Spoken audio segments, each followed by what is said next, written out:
भृगु संहिता जो है ये एक शाश्वत ग्रंथ है जो आदिकाल से लेकर अब तक युगों युगों से चला आ रहा है और इसकी शाश्वतता के कारण ही ये अब तक लुप्त नहीं हुआ है।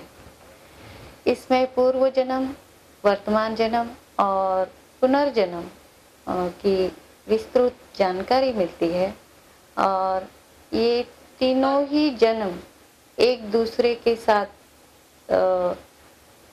एक सूत्र में जुड़े हुए रहते हैं। इसके कारण कोई भी चीज़ अकारण नहीं होती है। जन्म और मृत्यु भी किसी कर्म बंधन के कारण से होती है और बार बार मनुष्य मरता है, बार बार जन्म लेता है। लेकिन वर्तमान जन्म को कैसे सुखी बना सकता है और कैसे पूर्व जन्म के कर्म दोष को वो उसका निवारण कर सकता है, ये भृगु संहिता बेहतर बताती है और व्यक्ति के संपूर्ण जीवन को एक दिशा देती है।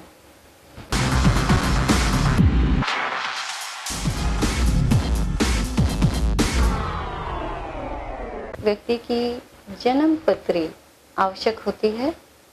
जन्म पत्री को इस ग्रंथ में ढूंढा जाता है और उस ग्रंथ में ही पूर्व संचित भृगु ऋषि द्वारा उसका व्यक्ति का जन्म फल इसमें लिखा होता है, लेकिन वो गूढ़ भाषा में लिखा होता है। जैसे हमारे पुराण है, वेद हैं, जिनको पढ़ तो कोई भी सकता है। भृगु संहिता आजकल पॉकेट बुक्स में भी मिल रही है, लेकिन इसके गुण को समझना एक वेद के मर्म को समझने के बराबर है।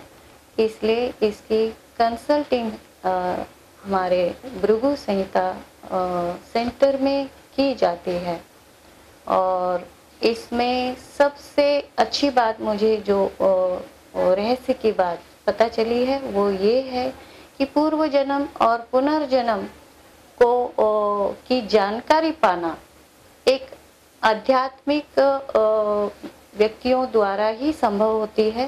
दिव्य नेत्र जिसको मिलते हैं वही वहाँ तक पहुँच पाता है, लेकिन ये हर व्यक्ति के बस की बात नहीं होती है और जिसके बस की बात होती है उसकी बहुत सारी ऊर्जा इसमें खर्च हो जाती है।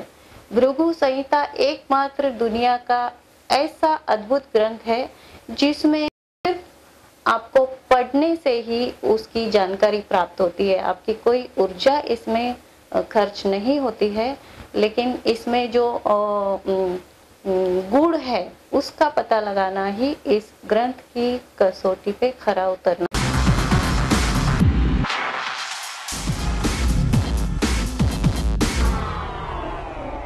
रिसर्च सेंटर में ऐसा होता है कि जब व्यक्ति जन्म लेता है वो अपने जन्म के साथ कई दोष लेके पैदा होता है जो घराने से चले आए होते हैं। उन रहस्यों को मैंने थोड़ा बहुत पाया है, जैसे कि किसी घराने में ऐसा दोष होता है जिसको हम पितृदोष कहते हैं, लेकिन इसका गुण जब हमने समझा तो उसमें ऐसा पता चला है कि जिस घराने में अकाल मृत्यु हुई है, जैसे कोई महिला प्रसूति में उसकी मृत्यु हुई है या कोई जल के मरा है या किसी का मर्डर हुआ है या किसी ऐसी दूषित ज़मीन पे हम रह रहे हैं, उसकी नेगेटिव एनर्जी उस व्यक्ति के उस वहाँ रहने वाले व्यक्ति के जीवन में बहुत ही बुरा असर डालती है। तो भृगु संहिता में ऐसे दोषों की जानकारी मिलती है, जैसे कि पितृदोष का हम बात कर रहे थे कि जैसे कि एक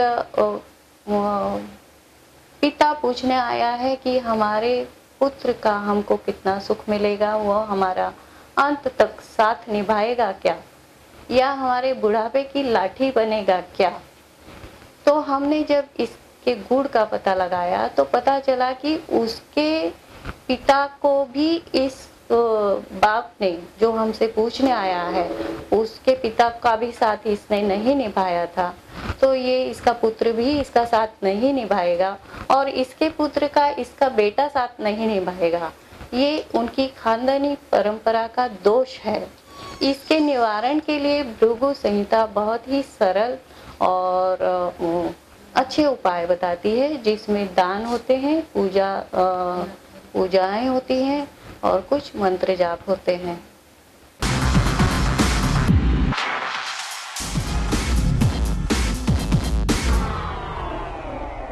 आत्माएं भटकने का जवाब भृगु संहिता नहीं देती। ये किसी भ्रम को पालने की जगह मनुष्य के जीवन में नहीं देती है। ये प्रैक्टिकल ग्रंथ है, प्रैक्टिकल जीवन जो एक मनुष्य जी रहा है, उसका कारण क्या है और उसके लिए आपको क्या उपाय करना है, वही वहां तक ही बताती है।